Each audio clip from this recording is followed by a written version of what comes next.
नमस्ते बच्चों। हिंदी कक्षा 10 की पाठ्य पुस्तक क्षितिज भाग 2 के पाठ उत्साह की व्याख्या और काव्य सौंदर्य के साथ मैं प्रस्तुत हूँ। इस उत्साह कविता के रचनाकार सूर्यकांत त्रिपाठी निराला जी हैं। निराला जी के जन्म और मृत्यु, इनकी शिक्षा, इनकी रचनाओं के बारे में आप स्क्रीन पर देख सकते हैं। निराला जी की भाषा शैली की विशेषता है कि वो छंद मुक्त कविताएं लिखते हैं, क्योंकि उनकी कविताओं में छायावाद और प्रगतिवाद का दर्शन मिलता है।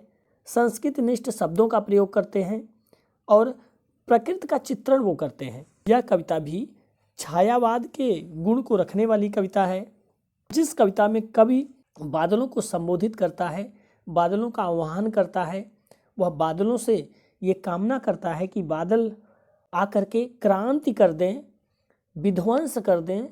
विध्वंस यहाँ पर सृजन वाला विध्वंस है, जिसमें उनकी उम्मीद है कि सब कुछ परिवर्तित हो जाए, आकर के बादल जोरदार बारिश करें और जो भी पुराना है उसे नष्ट करके नया निर्माण कर दें, नया उत्पन्न करें। तो हम कह सकते हैं कि ये कविता एक आह्वान गीत है, जिसमें बादल के दो रूप प्रस्तुत किए गए हैं। एक रूप में बादल को लोगों की इच्छाओं को पूरा करने वाला बताया गया है, तो दूसरे रूप में बादल को क्रांति चेतना का प्रतीक माना गया है। क्रांति जो विध्वंस के साथ जो लोगों में परिवर्तन लाने की बातें करते हैं, पुराने को नष्ट करके नया उत्पन्न करने की बात करते हैं। इसलिए कविता का शीर्षक ही उत्साह रखा गया है, क्योंकि बादल गरज गरज कर मानव हृदय में नया उत्साह, जोश और कुछ नया करने का प्रेरणा देते हैं, नया करने का उत्साह जगाते हैं। बादल वास्तव में पुरुषत्व और क्रांतिकारी भाव का प्रतीक बन प्रेरणा देने वाले हैं। तो आइए अब हम इस कविता के पंक्तियों के अनुसार भावार्थ देखते हैं। बादल गरजो, बादल गरजो, घेर घेर घोर गगन धराधर वो। इस कविता में कवि ने बादल का आह्वान किया है। आह्वान यानी पुकारना, बुलाना। और वहाँ पर कवि बादलों को संबोधित करते कहता है कि हे बादल, तुम गरजो, यानी गड़गड़ाते स्वर में बादलों खूब गरजते हुए, कड़कते हुए बारिश करो। घेर घेर घोर गगन, घेर घेर यानी चारों तरफ, और घोर यानी भयंकर, गगन माने आकाश में, धराधर अर्थात बादल। हे बादलों, तुम इस आकाश में चारों तरफ घेर करके, घुमड़ करके, फैल करके भयंकर बारिश करो। गरज के साथ, खूब गर्जन के साथ, कड़कते हुए बारिश करो। इस गर्जन के से आकाश को घेर लो। ललित ललित काले घुंघराले, बाल कल्पना कैसे पाले। ललित ललित यानी ललित का अर्थ होता है सुंदर, सुंदर सुंदर।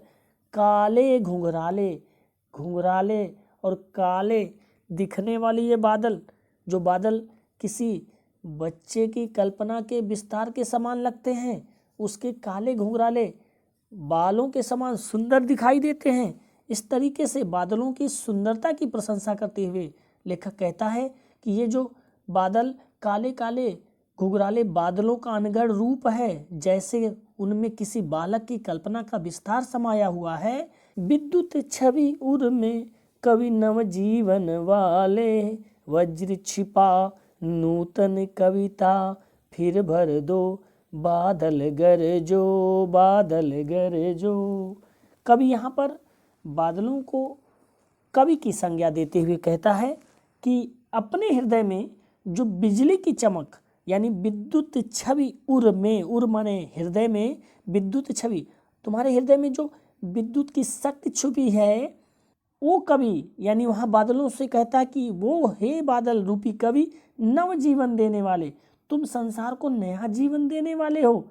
इसलिए जैसे नए कवि भी तुम्हारी तरह रचना करने वाले हैं, वैसे ही तुम अपनी वज्र छिपा नूतन कविता, अपनी ये जो भावनाओं में वज्र यानी शक्ति है, जो वज्र के समान शक्ति, बच्चों वज्र कठोर होता है, तो कठोर ये जो शक्ति है, नूतन कविता फिर भर दो।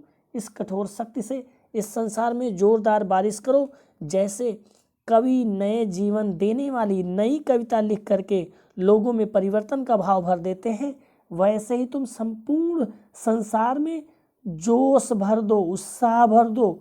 हे बादल तुम गरजो, गड़गड़ाओ, जोरदार बारिश करो। आगे की पंक्तियां देखते हैं। विकल विकल उन्मन थे उन्मन, विश्व के निदाध के सकल जन, आए अज्ञात दिशा से अनंत के घन, तप्त धरा जल से फिर शीतल कर दो, बादल गरजो। कवि यहाँ कहता है कि विकल विकल, उन्मन थे उन्मन, विकल यानी बेचैन होना, उन्मन यानी अनमना सा होना, उदास सा होना। चारों ओर बेचैनी है, व्याकुलता है, हर मनुष्य परेशान है, लोगों के मन उछटे हुए हैं, अनमने से हैं। विश्व के निदाध के सकल जन, इस संसार के निदाध, निदाध अर्थात गर्मी, तपती गर्मी से, सकल यानी संपूर्ण, जन माने जनता, इस संसार के सभी लोग अनमने से हैं। किससे? निदाध से। निदाध यानी भीषण गर्मी के कारण, तपती गर्मी के कारण संसार के सभी लोग दुखी थे।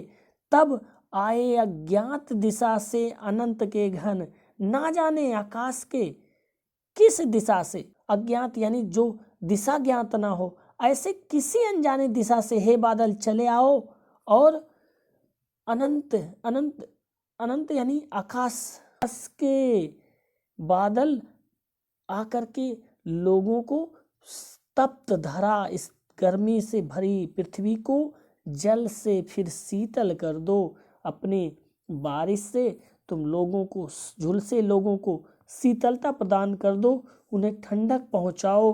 हे बादल गरजो, तुम खूब गरज के साथ बारिश करो, लोगों के मन को हरा भरा कर दो, तप्त धरा को जल से भर दो। इस कविता का सांकेतिक अर्थ यह है कि संसार में चारों ओर हिंसा थी, कष्ट थे, दुख थे, लोग परेशान थे, अनमने थे। तब ना जाने कौन छाया सा बनकर आया और दुख से पीड़ित धरती के लिए कल्याण और मंगल की वर्षा कर गया। कवि बादलों से यही प्रार्थना करता है कि हे बादलों तुम खूब गरजो, बरसो, दुख पीड़ित जनता को सुख प्रदान कर दो। यानी वह कहता है कि बादल जो क्रांति के प्रतीक हैं, नई कल्पना, नव जीवन के अंकुर उगाएंगे और इसी से क्रांति का सूत्रपात होगा, नई क्रांति आएगी, नया निर्माण होगा, पुराना नष्ट होकर के नई कल्पना की गई है, नए निर्माण की बात की गई है। तो ये कविता विध्वंस की कविता है, नवनिर्माण की कविता है और क्रांति भाव जगाने वाली उत्साह शीर्षक की कविता है। आइए अब कविता के काव्य सौंदर्य को देखते हैं, यानी इसकी विशेषताएं काव्य के रूप में। संस्कृत निष्ठ खड़ी बोली का प्रयोग किया गया है। काले घुंघराले शब्द में मानवीकरण अलंकार है। यहाँ पर बादलों में बच्चे के घुंघराले बालों की कल्पना की गई, यानी मानव के गुणों की कल्पना की गई, इसलिए यहाँ पर मानवीकरण अलंकार है। और बाल कल्पना के से पाले, यानी के से लगा करके तुलना की जा रही, तो उपमा अलंकार है। घेर घेर घोर में घास शब्द की आवृत्ति, रास शब्द की आवृत्ति में अनुप्रास अलंकार। आए अज्ञात में भी अनुप्रास अलंकार है। घेर घेर, ललित ललित, विकल विकल में शब्दों की आवृत्ति हो रही और एक ही अर्थ है, तो पुनरुक्ति प्रकाश अलंकार है। कविता में संगीतात्मकता है, ध्वन्यात्मक ध्वनि है, संबोधन शैली में कविता है।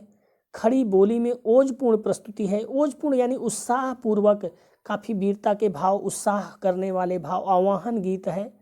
और नाद सौंदर्य ध्वनिवाचक शब्दों का यहाँ प्रयोग है। शब्दों को पढ़ने से धमक जैसी भाव महसूस होते हैं, इसलिए यहाँ पर नाद सौंदर्य है, यानी ध्वनि सौंदर्य। और रचना में मुक्तक छंद का प्रयोग है।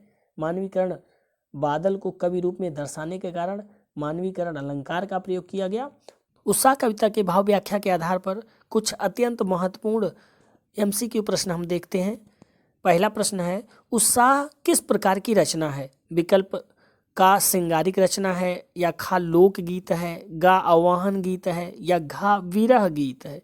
तो उत्साह कविता मानव को उत्साह जगाने वाला है, मानव के मन में उत्साह पैदा करने वाला है, इसलिए यह आवाहन गीत है, यानी वीरता पूर्वक यहाँ पर वीर रस का भाव है, आवाहन गीत पुकारने का भाव है, तो गा विकल्प यहाँ पर सही है। प्रश्न नंबर 2 देखते हैं। कवि बादलों को बरसने के स्थान पर गरजने के लिए क्यों कहता है? क्या वह लोगों को डराना चाहता है, या लोगों में क्रांति और जोश की भावना भरना चाहता है, लोगों की आवाज़ दबाना चाहता है, या वर्षा ऋतु के आने की सूचना देना चाहता है? तो यहाँ कवि बादलों से यह उम्मीद करता है कि बादल जोरदार गरज के साथ बारिश करके लोगों तक अपनी बात पहुँचाएंगे, क्रांति का भाव भरेंगे, उसमें जोश का भाव भरेंगे। इसलिए यहाँ पर खा विकल्प सही है, वह लोगों में क्रांति और जोश की भावना भरना चाहता है। प्रश्न नंबर 3, अज्ञात दिशा से किसका आगमन हुआ? तो कवि यहाँ बादलों से कहता है कि किसी भी दिशा से आकर के तुम आकाश को घेर लो और जोरदार बारिश करो। तो यहाँ पर दिए गए विकल्पों में अज्ञात दिशा से बादलों का आगमन हुआ, इसलिए खा विकल्प यहाँ पर सही है। प्रश्न नंबर 4, बादलों को अनंत के घन क्यों कहा गया? क्योंकि बादल अनंत के घन, घन यानी बादल और अनंत माने आकाश, क्योंकि बादल आकाश में कहीं से भी चले आते हैं, उनकी कोई दिशा नहीं होती, इसलिए बादलों का कोई ओर छोर और निश्चित दिशा नहीं होता। तो विकल्प यहाँ पर गा सही है। प्रश्न नंबर 5, बादलों से क्या प्रार्थना की गई है? तपती हुई धरा को जल से शीतल कर देने की प्रार्थना की गई है, पेड़ पौधों को हरा भरा करने की, या घनघोर वर्षा करने की, नवजीवन प्रदान करने की? तो यहाँ दिए गए विकल्पों में का विकल्प सही है। बादलों से इस तप्त धरा को जल से फिर शीतल करने की प्रार्थना की गई है। और प्रश्न नंबर 6, बादलों को किस रूप में प्रस्तुत किया गया है? सौम्य रूप में, भयानक रूप में, क्रांतिकारी रूप में, विभत्स रूप में? तो बादल यहाँ पर नया निर्माण करने वाले हैं, पुराने को नष्ट करके नव निर्माण के रूप में है। तो इस तरीके से बादल यहाँ क्रांतिकारी रूप में है, तो का विकल्प यहाँ पर सही है। तो बच्चों फिर मिलते हैं किसी और वीडियो में। वीडियो पसंद आया हो तो लाइक और शेयर करें। Thank you.